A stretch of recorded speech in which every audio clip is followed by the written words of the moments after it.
Innal hamdalillah nahmaduhu wa nasta'inuhu wa nastaghfiruh wa na'udzu billahi min shururi anfusina wa min sayyiati a'malina. May yahdihillahu fala mudhillalah wa may yudlil fala hadiyalah. Asyhadu an la ilaha illallah wahdahu la syarikalah wa asyhadu anna Muhammadan abduhu wa rasuluhu la nabiyya ba'dah. Allahumma sholli wa sallim wa barik ala Muhammad wa ala alihi wa sahbihi wa man tabi'ahum bi ihsanin ila yaumiddin.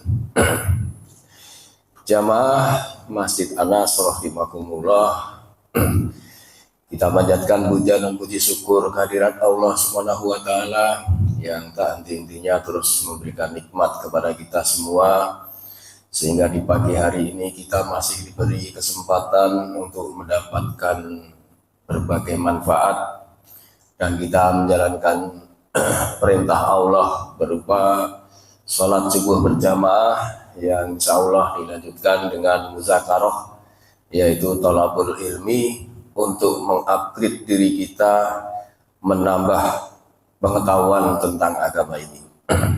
Salawat dan salam semoga tercurah kepada junjungan kita Nabi Muhammad Sallallahu Alaihi Wasallam. Jamaah Masjid Anas rahimakumullah, pertemuan yang kalau nggak salah ke-6 ya, itu melanjutkan mengenai dampak buruk maksiat. Dampaknya yaitu pada pertemuan kali ini yaitu orang terhina di dunia dan di akhirat. Jadi dampak buruk maksiat itu akan terhina di dunia dan di akhirat. Tentu tidak ada seorang pun yang mau terhina ya Pak ya, baik di dunia maupun di akhirat. Tapi kenyataannya, walaupun sudah dikasih contoh, dipertontonkan, itu masih ada orang yang melakukan sesuatu yang endingnya menjadi terhina. Bahkan di akhirat pun kelak sudah diperingatkan bahwa seseorang yang akan melakukan sesuatu yang menyimpang dari perintah Allah ini akan terhina. Nah, apa yang dimaksud dengan terhina ini Pak? Kira-kira apa Pak maksud terhina ini?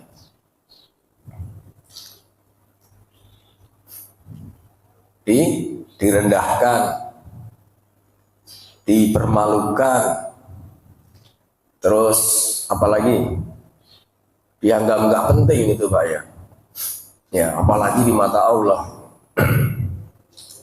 Terhina di dunia misalnya apa Pak? Ini sering terjadi Pak. Ketika seseorang maaf ini suaranya agak style nih.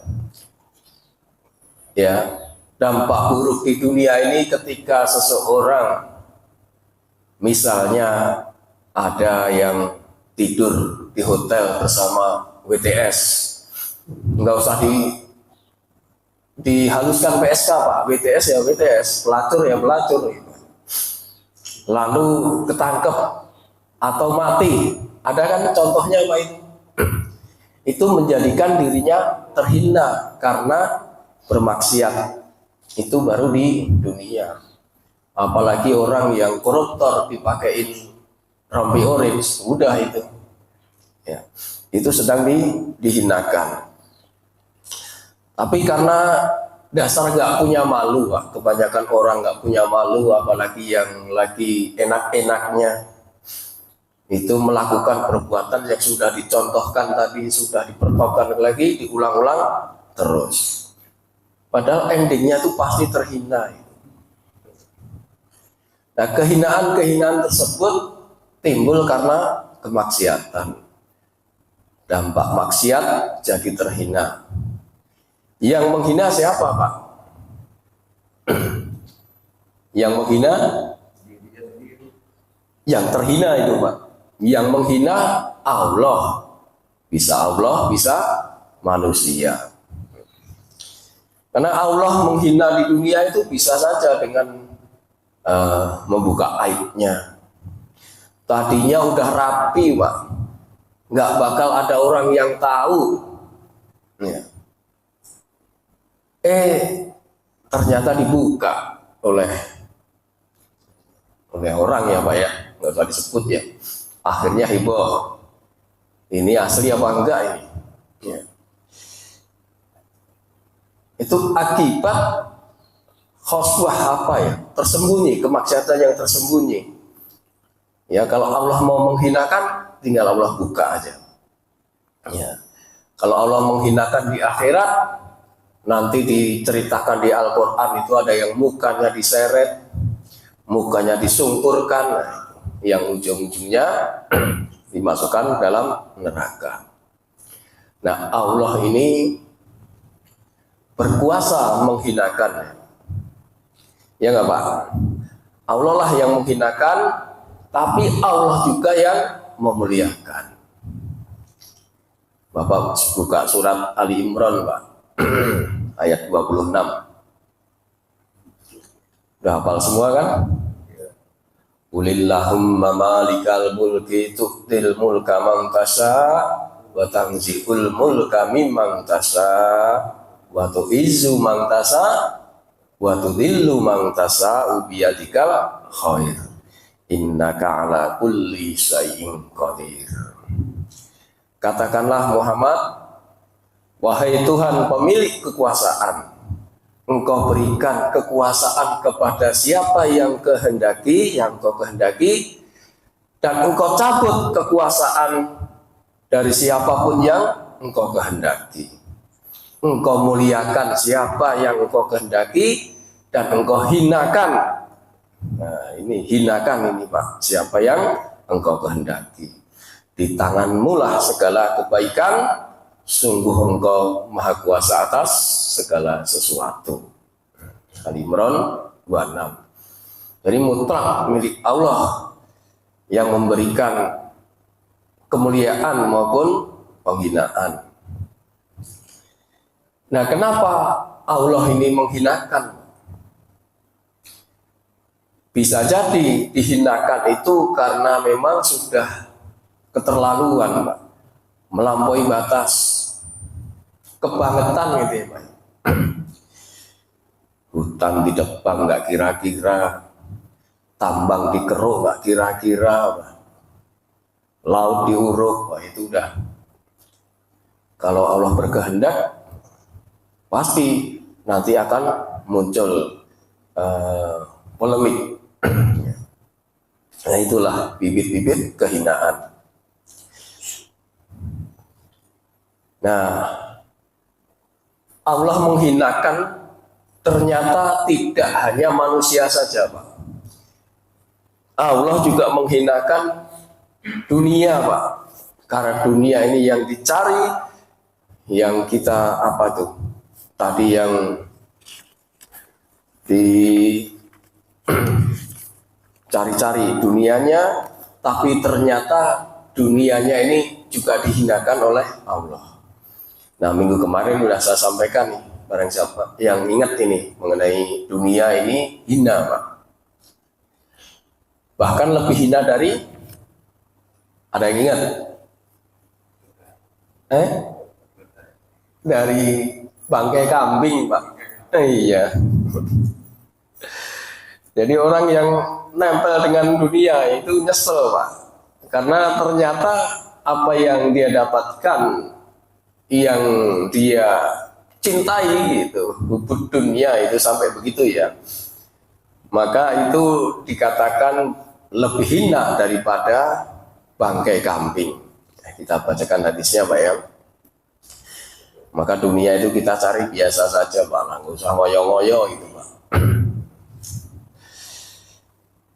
Dari Jabir bin Abdullah bahwasanya Rasulullah SAW pernah masuk pasar melalui jalan yang tinggi dengan diikuti orang banyak di kanan dan kiri beliau. Kemudian beliau menemukan seekor anak kambing yang mati dengan kedua telinganya yang kecil atau cacat. Setelah itu beliau mengangkat anak kambing dan beliau pegang telinganya seraya bertanya, siapakah di antara kalian yang mau membeli kambing ini dengan harga 1 dirham? Ternyata sahabat nggak ada yang mau, Pak. 1 dirham sangat murah. Itu pun nggak ada yang mau. Orang-orang itu menjawab, tentu kami tidak ingin membelinya ya Rasulullah. Untuk apa membeli kambing yang telah menjadi bangkai? Beliau bertanya lagi, apakah ada di antara kalian yang ingin memilikinya tanpa harus membelinya, alias gratis? Nih bangkai kambing. Ada yang mau? Ternyata sahabat juga nggak ada yang mau. Demi Allah, seandainya kambing itu masih hidup, telinganya cacat, apalagi kini telah menjadi bangkai, maka kata Rasulullah, demi Allah, wallahi ladunya ahwanu alallahi min hada alaikum. Demi Allah, sesungguhnya dunia itu di sisi Allah lebih hina. Ini digaris bawahi, Pak. Dunia itu lebih hina daripada hinanya bangkai anak kambing ini di mata kalian. Hadis riwayat Imam Muslim. Ternyata perumpamannya sangat mengerikan, Pak. Wah, dunia ini lebih hina daripada anak kambing, bangkai anak kambing. Kira-kira kalau ada barang terhina masih kita cintai nggak, Pak? Lepas ya, Pak ya. Lepas sudah. Nah, ini Allah menghinakan itu adalah suatu keputusan yang final, Pak. Jika Allah menghinakan, maka tidak ada yang memuliakan. Kalau itu barang bagus, pasti bagus. Misalnya gini, Pak. Uang 1.000 perak, Bapak kasih minyak wangi supaya enak baunya. Dibandingkan dengan duit 100.000 yang baunya lecek, asem, diolesin gitu, Pak. Terus Bapak disuruh milih, kira-kira pilih yang mana, Pak? 1.000 rupiah atau 100.000 rupiah? Pilih mana, Pak Bani? Ini yang 1.000 wangi, Pak. Yang 100.000 asin. Pilih 100.000. Karena nilainya nggak berubah, Pak. Ya, emas juga begitu, Pak. Walaupun emas itu ditaruh di got, tetap aja orang pada mau. Nilainya nggak berubah, Pak. Nah, ini sebagaimana digambarkan oleh Allah ini di dalam Al-Quran, ayat surat 22, Pak. Surat apa itu? Al-Hijr, ayat 18. Di akhir ayat, Pak. Saya bacakan di akhir ayatnya aja. Wa ma yahnillahu fama lahu min mukrim.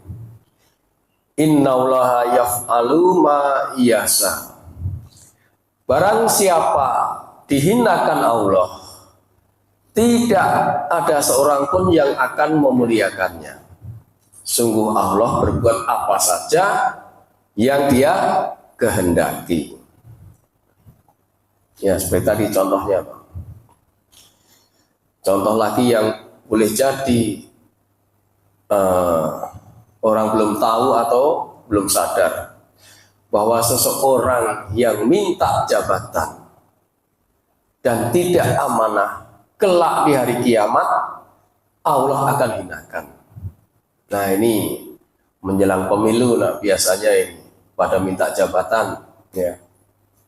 Kalau nggak amanah, jangan harap nanti di akhirat akan mulia. Kata Allah pasti akan terhina. Saya bacakan hadisnya. Dari Abu Dzar radhiyallahu anhu, dia berkata, aku bertanya, wahai Rasulullah, tidakkah engkau ingin memakai aku dalam sebuah tugas? Ini Abu Dzar berarti meminta untuk diberikan jabatan. Lalu beliau mempukulkan tangannya pada pundakku, kemudian bersabda, wahai Abu Dzar, kata Rasulullah, sesungguhnya engkau adalah orang yang lemah, antum dhaifun. Dan sesungguhnya jabatan itu yang engkau minta itu adalah amanah. Ya. Wa innaha khisyun wa nadamatun yaumal qiyamah. Dan sesungguhnya dia bisa menjadi kehinaan dan penyesalan pada hari kiamat, terkecuali bagi orang yang mengambilnya dengan haknya dan menunaikan apa yang menjadi kewajibannya, yaitu adil dan amanah. Seorang pemimpin bisa nggak adil dan amanah Pak zaman sekarang? Kira-kira aja Pak, ya. Jadi kalau merasa tidak bisa adil, tidak bisa amanah, jangan minta jabatan. Bahkan diberi aja, kalau bisa jangan mau. Karena kata Rasulullah tadi akan menjadi kehinaan dan penyesalan. Ya, termasuk mungkin diri kita Pak yang sudah menjadi bapak ini, tanyakan pada anak istri Pak, apakah kita itu sudah amanah apa belum? Coba Pak iseng-iseng tanyakan itu. Ya Pak, barangkali kalau istrinya wah belum bapak mau pelit ya, nah. Maka harus dikoreksi, kita introspeksi diri kita sendiri Pak. Ya lanjut, kemudian ada 8 kondisi manusia dan jin yang mengalami kehinaan. Ini bisa di dunia dan di akhirat. Karena ini diceritakan di dalam Al-Quran, Pak. Ada 8 kondisi. Yang pertama, kondisinya tertekan dan tidak merdeka. Artinya nggak bebas ini. Jadi tertekan dan tidak merdeka itu apa ya? Under pressure ya, Pak ya. Di bawah tekanan. Sebagaimana Allah gambarkan dalam surat As-Saba ayat 14. Surat ke-34 ayat 14. Silakan dibuka. 34 ayat 14, Pak. As-Saba ya.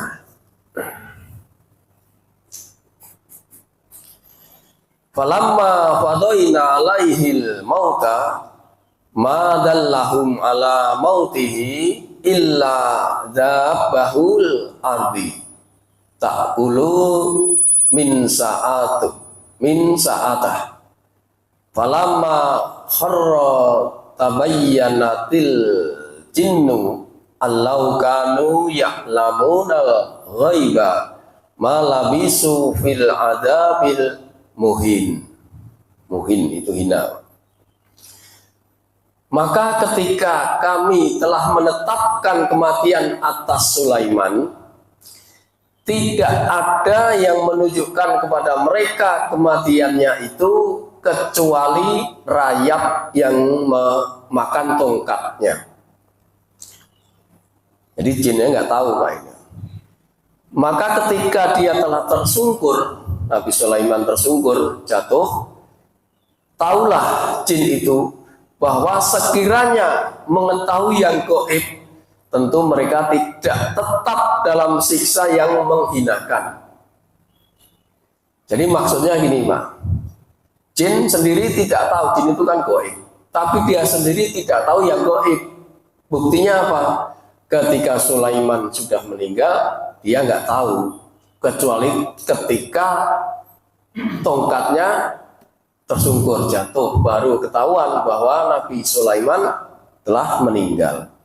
Maka kata jin itu, Seandainya aku tahu bahwa Nabi Sulaiman sudah meninggal, saya nggak mau akan bekerja seperti ini. Mereka mereka tetap dalam siksa yang menghinakan. Jadi jin-jin tadi bekerja di bawah pengawasan Nabi Sulaiman, sehingga para jin itu merasa tertekan, tidak bebas, tidak merdeka. Nah, dia karena nggak tahu yang gaib, jadi itu tadi keadaan tertekan dan tidak bebas menjadikan dirinya terhina. Kalau Bapak bekerja diawasi terus-menerus, kira-kira kesel nggak Pak? Ya. Oh, Pak Sofyan bilang iyalah, kesel ya Pak ya. Oh, diawasi terus-menerus, nggak percaya ya. Stres ya, karena di bawah tekanan gitu. Ya, kita bacakan keterangannya. Ada di hadis dari Ibnu Abbas, dari Nabi SAW, beliau bersabda, suatu hari ketika Nabi Allah Sulaiman alaihissalam sedang sholat, tiba-tiba dia melihat sebuah pohon ada di hadapannya. Ini kalau Nabi Pak, kalau kita nggak mungkin Pak. Maka dia bertanya kepada pohon itu, apakah namamu? Pohon itu menjawab, aku dinamakan Al-Kharub. Nabi Sulaiman bertanya lagi, apakah kegunaanmu? Pohon itu menjawab, aku dapat digunakan untuk merusak rumah ini. Maka Nabi Sulaiman berdoa, ya Allah, rahasiakanlah kematianku dari jin. Ini tadi berkat doa Sulaiman tadi, ya, berhubungan dengan keghaiban. Rahasiakanlah kematianku dari jin, agar manusia mengetahui bahwa jin tidak mengetahui hal-hal yang gaib. Lalu Nabi Sulaiman mengukir pohon tersebut menjadi sebuah tongkat. Kemudian dia berdiri seraya bersandar pada tongkat itu selama 1 tahun. Berarti Nabi Sulaiman itu meninggal sudah setahun, ya, dalam genggaman tongkat itu. Kemudian berdiri seraya bersandar pada tongkat itu selama 1 tahun dalam keadaan telah wafat. Sedangkan para jin selama itu tetap bekerja seperti biasa. Jadi setahun itu juga jin bekerja terus, merasa diawasi kan. Padahal Nabi Sulaiman sudah meninggal. Bayangkan.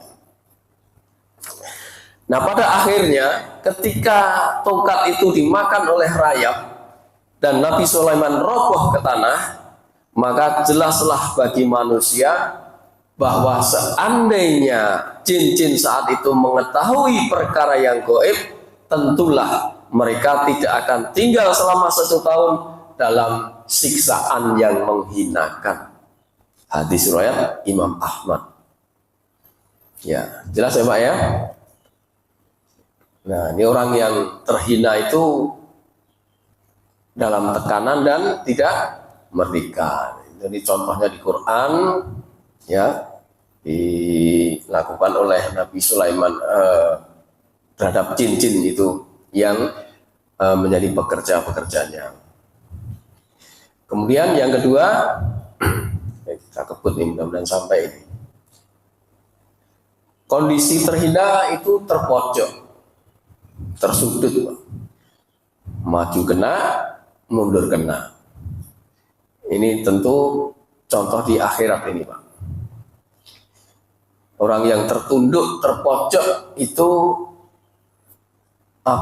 tertunduk lesu karena nggak bisa lari kemana-mana Pak. Ke kanan nggak bisa, ke kiri nggak bisa, maju nggak bisa, mundur nggak bisa. Dan ini Allah gambarkan dalam surat Asy-Syura ayat 45. Surat 42 Pak. Kita buka dulu surat ke-42 ayat 45. A'udzubillahi minasyaitonirrajim. Wa tarahum yu'raduna 'alaiha khasi'ina minad dulli yang duruna min torfin khafi wa qala alladziina amanu innal khasirina alladziina khasiru anfusahum wa ahlihim yaumal qiyamah ala innal zalimina fi adzabim muqim.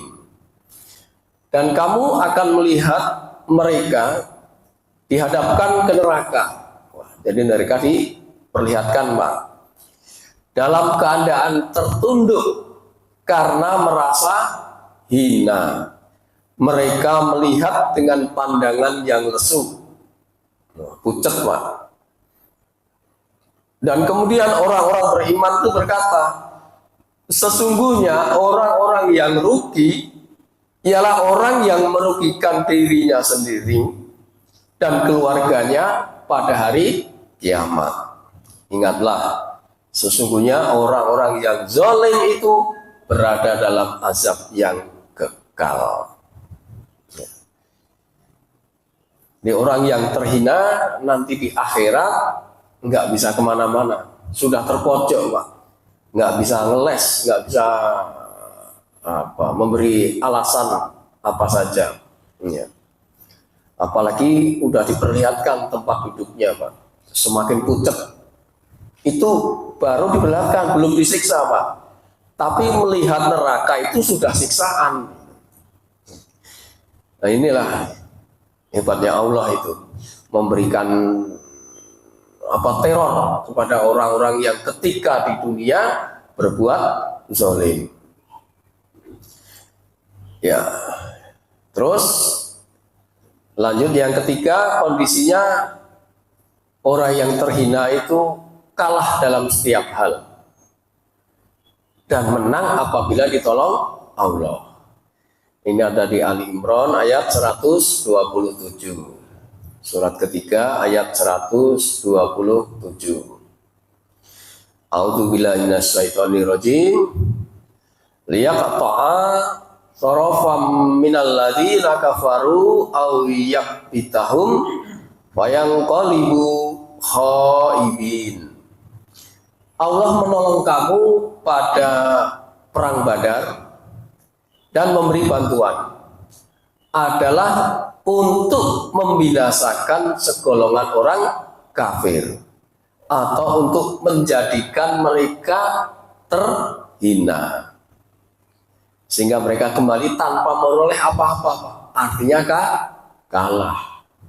Itu karena pertolongan Allah, orang beriman itu ya dimenangkan untuk menghinakan orang-orang kafir yang dia pulang tidak membawa apa-apa. Ya, lanjut yang keempat,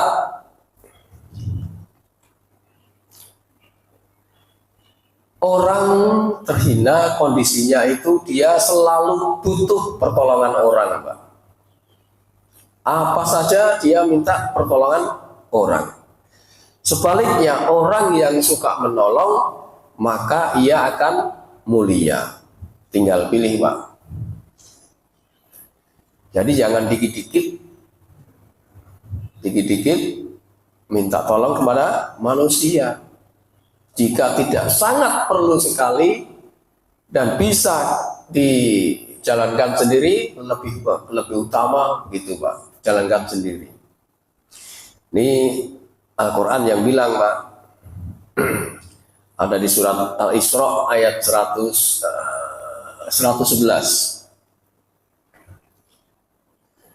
Bentar ya, buka dulu Al-Isra 111. Wa qulil hamdulillahilladzi lam yattakhid waladaw wa lam yakul lahu syarikun fil mulki wa lam yakul lahu waliyyun minad dhulli wa kabbirhu takbira. Ayat terakhir ya itu ya. Dan katakanlah, segala puji bagi Allah yang tidak mempunyai anak dan tidak pula mempunyai sekutu dalam kerajaannya dan tidak memerlukan pertolongan dari kehinaan dan agungkanlah dia seagung-agungnya. Yang digarisbawahi, dia tidak memerlukan penolong dari kehinaan. Makanya kalau butuh pertolongan karena sesuatu kepada manusia yang intinya itu yang tidak perlu, tapi selalu dia membebankan kepada orang lain, ini akan menjadi terhina. Nah, digambarkan dalam hadis itu orang-orang kafir juga selalu minta tolong sama Allah, Pak. Allah juga menolong, tapi untuk menghinakan. Ya. Dalam sebuah hadis, ini agak panjang, dari Abu Az-Zarda, dia berkata, Rasulullah SAW bersabda, akan dicampakkan kepada penghuni neraka rasa lapar yang sebanding dengan siksa yang mereka alami. Rasa laparnya sebanding dengan siksa yang dialami. Maka mereka memohon pertolongan, maka mereka ditolong dengan diberi makanan dari pohon yang berduri. Ditolong tapi dihinakan. Pohon berduri apa, Pak? Zakum. Yang tidak menggemukkan dan tidak pula bisa menghilangkan lapar. Kemudian mereka memohon diberikan makanan lagi, lalu mereka ditolong dengan diberi makanan yang menyumbat kerongkongan. Ya, dari Al-Ghosiyah ya, Pak ya. Kemudian mereka teringat bahwa dulu di dunia mereka biasa mengobati tersumbatnya kerongkongan dengan minuman. Maka mereka memohon untuk diberi minum. Apa ini minumannya? Lalu dituangkanlah air mendidih kepada mereka menggunakan besi. Yang besinya yang bengkok, ujungnya yang biasa digunakan untuk mengangkat daging dari kendi. Yang apabila telah didekatkan, maka menjadi gosonglah wajah mereka. Dan apabila besi itu masuk ke dalam perut, niscaya akan memotong-motong organ yang ada dalam perut mereka. Salah seorang penghuni neraka berkata, mohonlah kepada penjaga neraka jahanam. Namun para penjaga itu membacakan ayat, dan apakah belum datang kepadamu Rasul-Rasulmu dengan membawa keterangan-keterangan yang nyata? Maka mereka menjawab, benar, sudah datang. Penjaga-penjaga jahanam berkata, berdoalah kamu, dan doa orang-orang kafir itu hanyalah sia-sia belaka. Jadi kalau ada orang kafir berdoa udah sia-sia, ini berhadis. Nanti Bapak buka di Al-Ghafir ayat 50 juga dikatakan seperti itu. Doa orang-orang kafir itu sia-sia belaka. Ya. Tapi ada pengecualian, Pak. Ada dua orang kafir yang diijabah juga ada, Pak. Orang kafir yang terzolimi. Bukan orang yang kafir karena mengingkari, mendurhakai Allah dan Rasulnya. Kemudian penghuni neraka lain berkata, memohonlah kepada malaikat Malik. Siapa, Pak, malaikat Malik? Penjaga neraka. Maka mereka berkata, hai Malik, biarlah Tuhanmu membunuh kami saja. Ya, pengennya mati aja lah supaya nggak tersiksa. Dia menjawab, kamu akan tetap tinggal di neraka ini.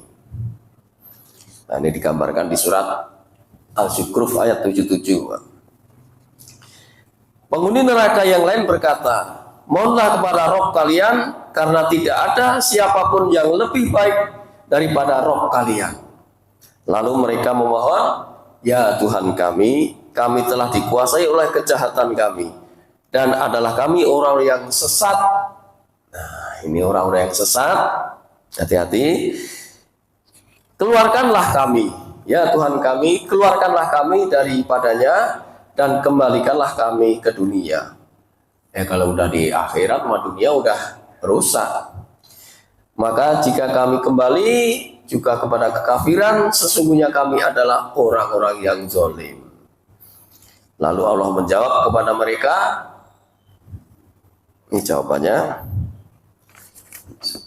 tinggallah dengan hina di dalamnya, hina mah, dan janganlah kamu berbicara dengan aku.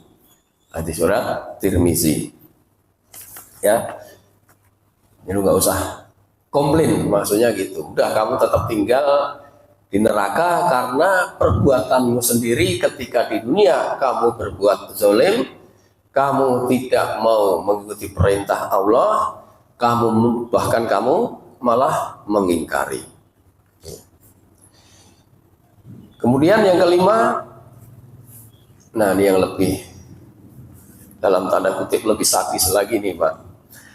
Kondisi kehinaan itu diumpamakan seperti hewan, Pak. Posisi terhina bahkan dikatakan seperti anjing dan binatang ternak. Pak. Itu digambarkan dalam surat Al-A'raf, Pak, ayat 176 dulu, Pak. Dan 179. Kita buka yang 176 dulu.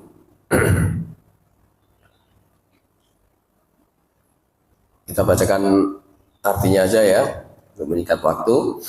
Dan sekiranya kami menghendaki, niscaya kami tinggikan derajatnya dengan ayat-ayat itu.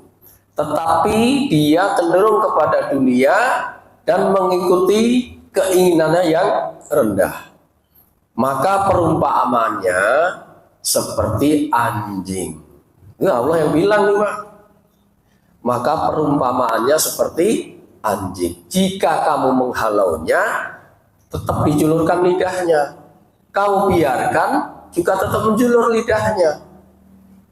Itulah perumpamaan orang yang mendustakan ayat-ayat kami.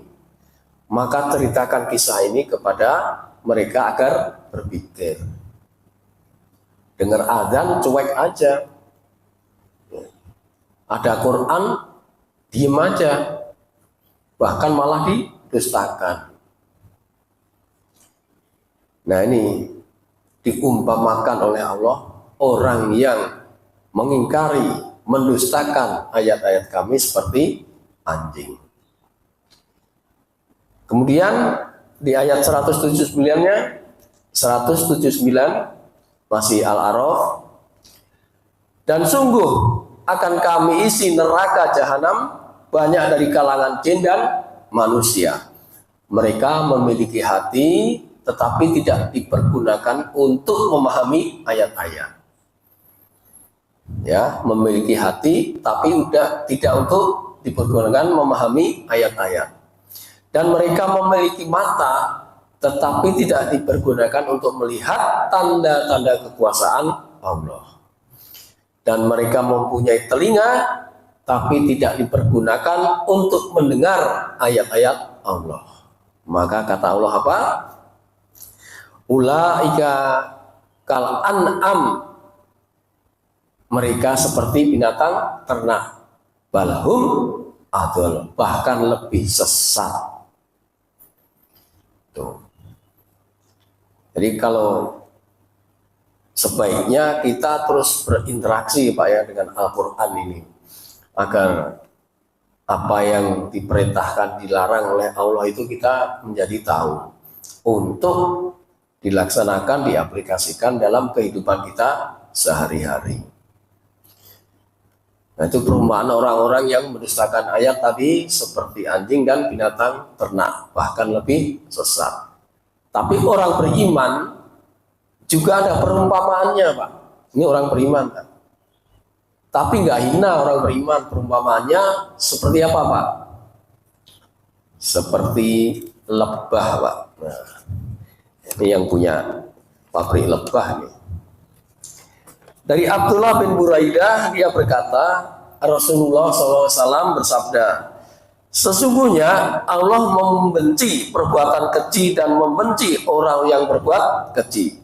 Demikian yang jiwa Muhammad berada dalam genggamannya,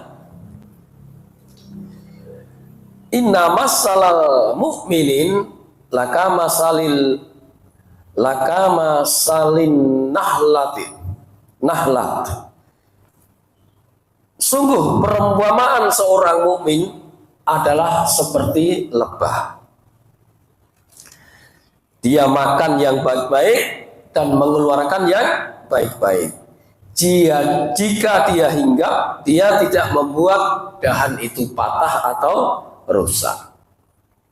Jadi apapun yang diperbuat, yang dimakan oleh lebah itu semuanya kebaikan. Dan manusia memanfaatkan lebah itu dengan sebaik-baiknya untuk apa ini? Untuk nafkah, Pak ya. Untuk nafkah, gunanya untuk mengobati. Ya Pak Chandra ya. Kemudian yang keenam, Pak. Ya masih ada dua lagi nih. Diabaikan oleh Allah, Pak. Ini kondisi terhina diabaikan oleh Allah. Kenapa orang bermaksiat itu diabaikan? Karena waktu di dunia dia juga mengabaikan perintah Allah. Ada perintah dan larangan yang dia biarkan, dia cuekin gitu, Pak. Maka orang yang seperti ini nanti juga akan dicuekin, akan diabaikan oleh Allah, Pak.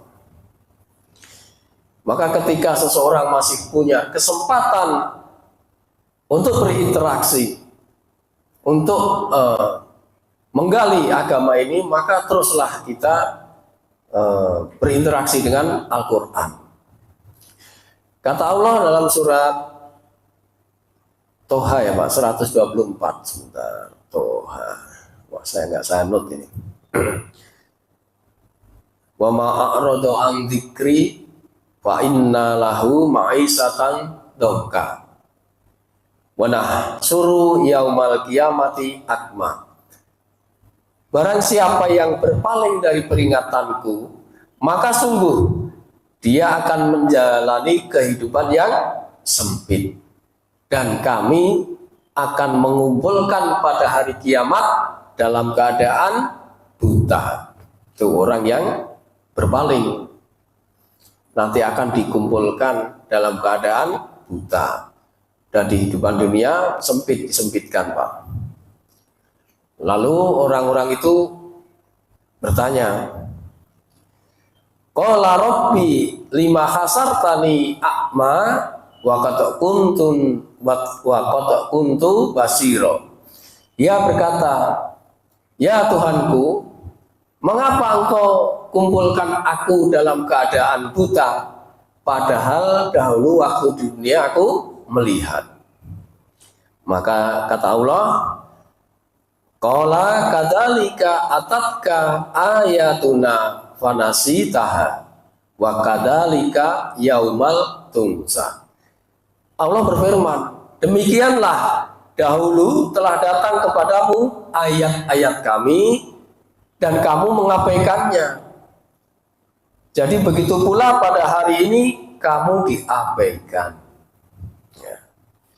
Jadi peringatan ya Pak buat kita semua, jangan sampai kita mengabaikan apa yang ada di Al-Quran. Tidak hanya sekedar dibaca, tapi dipahami, terus diamalkan. Nah kemudian hadisnya nomor 8. Kita bacakan keterangan hadisnya. Ini nanti juga dilupakan. Dari Abu Hurairah dia berkata, Rasulullah SAW bersabda, pada hari kiamat seorang hamba akan didatangkan, kemudian Allah bertanya kepadanya, bukankah aku telah menjadikan untukmu pendengaran, penglihatan, harta dan anak, dan aku telah menundukkan untukmu hewan ternak dan tanaman? Apakah kamu punya keyakinan akan menemuiku saat ini? Hamba itu menjawab, la, tidak. Dia tidak punya keyakinan akan bertemu dengan Allah. Makanya ketika dia di dunia berbuat semaunya, meninggalkan apa yang dilarang dan apa yang diperintah. Kemudian Allah berfirman kepadanya, al-yauma angsaka kama nasita. Pada hari ini aku melupakanmu seperti kamu telah melupakan aku. Nah, jadi kalau kita melupakan Allah, ya udah, nanti dari kiamat Allah akan melupakan. Kalau Allah udah melupakan, ya udah, kita nggak akan digarap tuh, nggak akan dilihat, nggak akan disucikan, nggak akan diampuni. Ini hadis riwayat Tirmizi. Ya, saya singkat aja Pak ini Pak. Kemudian ketujuh ya, ketujuh itu jenis maksiat ini akan diazab berlipat ganda Pak, dalam keadaan terhina. Itu ada di Al-Furqan surat ke-25 ayat 68 dan 69.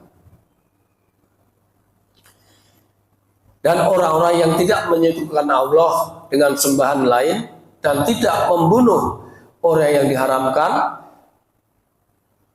kecuali dengan alasan yang benar dan tidak berzina. Nah, ini 3 maksiat ini Pak.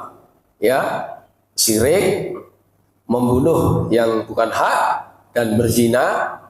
Dan barang siapa melakukan demikian itu ketika maksiat ini, niscaya dia mendapat hukuman yang berat. Ayat selanjutnya, yakni akan dilipat gandakan azab untuknya pada hari kiamat, dan dia akan kekal dalam azab itu dalam keadaan terhina. Wa yahlut fihi muhanan, ya, dalam keadaan terhina. Ya, ini untuk dihindari supaya tidak syirik, tidak membunuh kecuali yang hak, dan tidak berzina. Peringatan ya.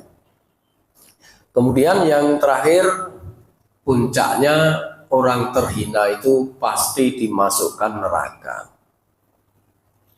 Rabbana innaka man tudkhilin naro faqad ahzaita wa ma lidzalimina min ansor.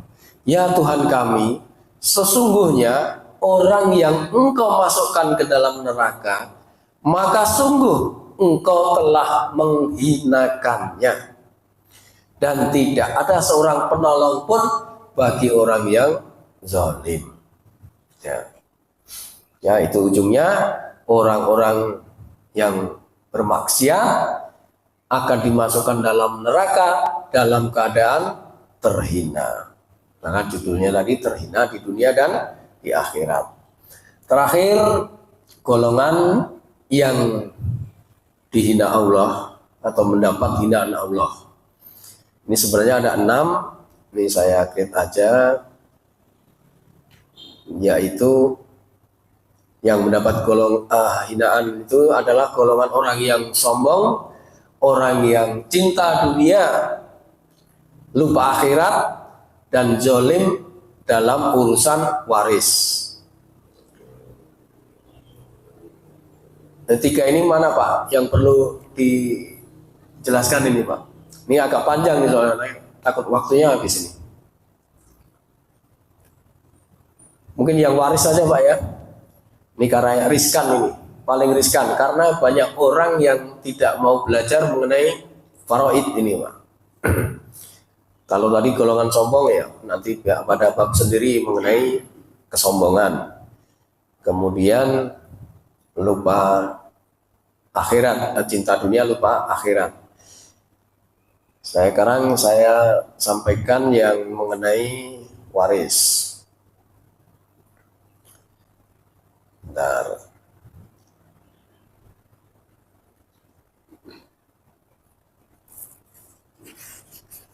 Saya bacakan hadisnya dulu, bahwa orang yang tidak mengurusi waris secara yang disyariatkan itu akan menjadi sebuah kezaliman. Dari Abu Hurairah dia berkata Rasulullah SAW bersabda,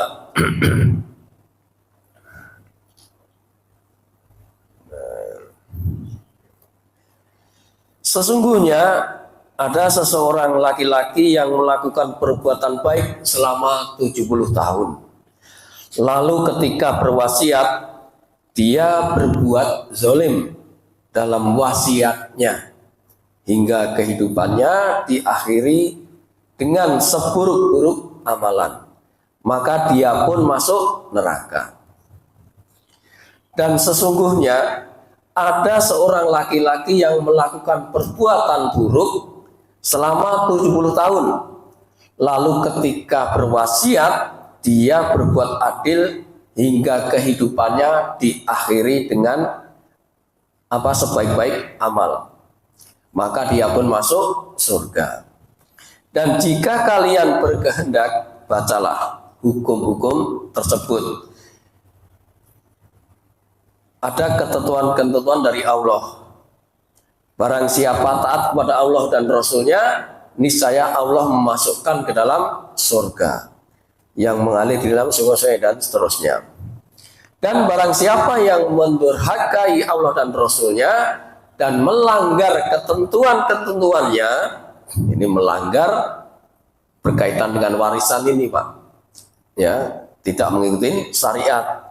Niscaya Allah masukkan ke dalam api neraka sedang ia kekal di dalamnya, dan bagi dia adalah siksa yang menghinakan. Hadis riwayat Imam Ahmad. Nah, ini dikuatkan dengan Al-Quran, ya, di mana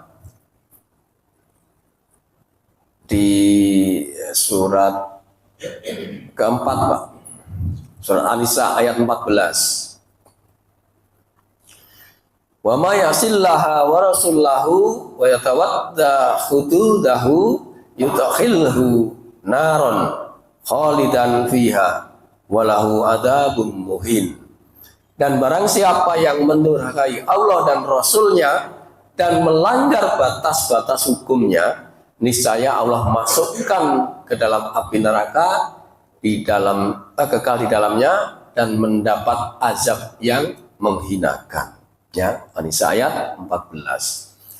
Kenapa tadi dikatakan orang zalim dalam masalah waris? Karena ketika orang yang tidak mau belajar itu akan biasanya, Pak, ya, lah kita warisan bagi rata aja lah, gitu.